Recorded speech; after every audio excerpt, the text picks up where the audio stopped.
Okay, so a little history. If you're younger and you're watching this, you may notice that when you go to the video store, or hell, if you still go to any video stores, you'll see a lot of Disney sequels, like Cinderella 2, or The Little Mermaid 2, or Lion King 2.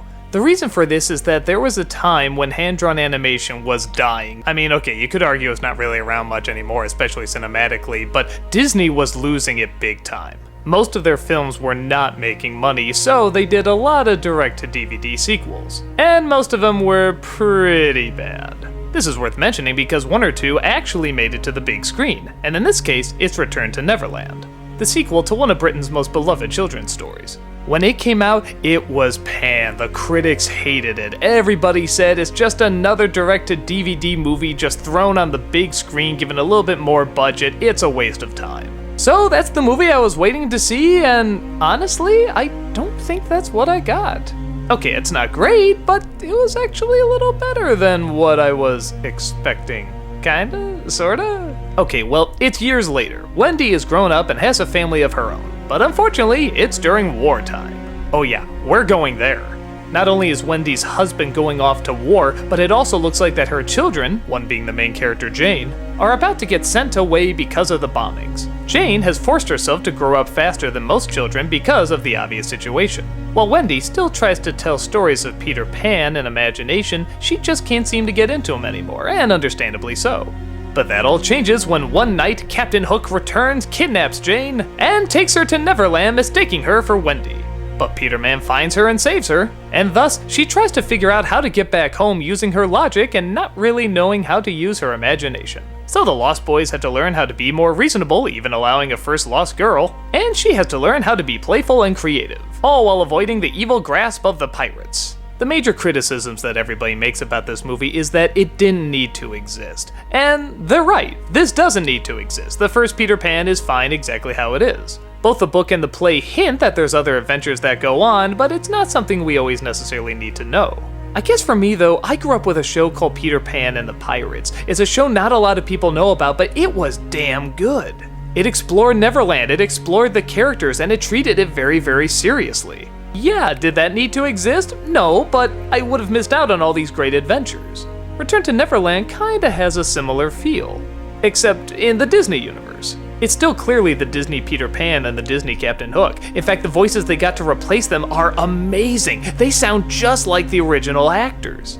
But that doesn't mean anything if there isn't a good story to go along with it. And this story, yeah, has a little bit of the liar revealed elements to it, but it doesn't focus on them that long, and all the other elements they kinda take from the original book. For example, there's a scene where Jane says she doesn't believe in fairies. I sort of rolled my eyes and said, oh yeah, well we all know what this is because of the first movie. Wait a minute, they didn't do that in the first movie. We also have the manipulation of Hook with Wendy, except this time it has to be Jane.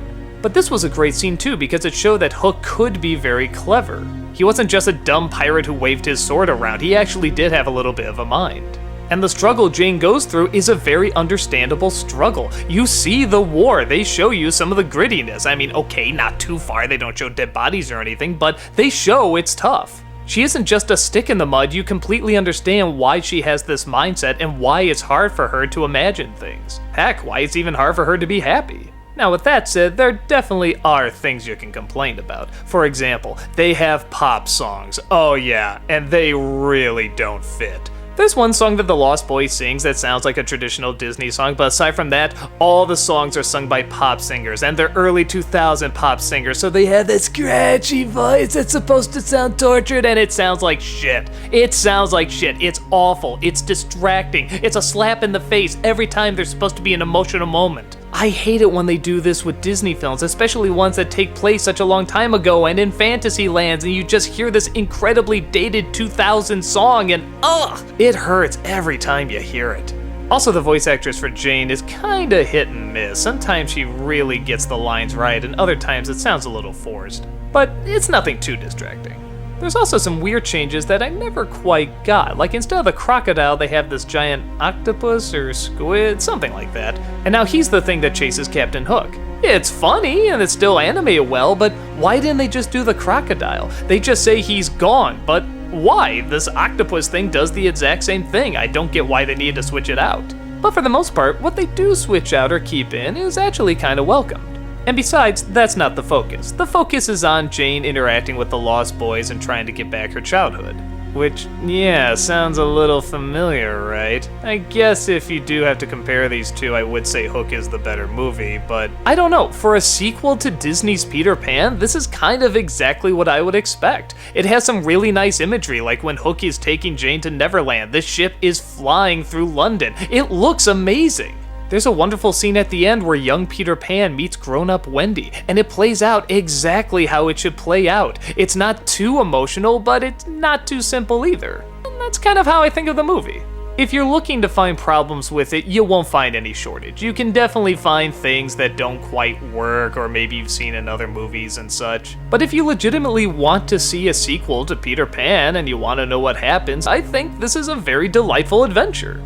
I was really surprised. I was not expecting to like this film. I thought I was gonna hate it like all the other critics did, but I actually kind of enjoyed it. It's not grand or epic, but it's simple and nice.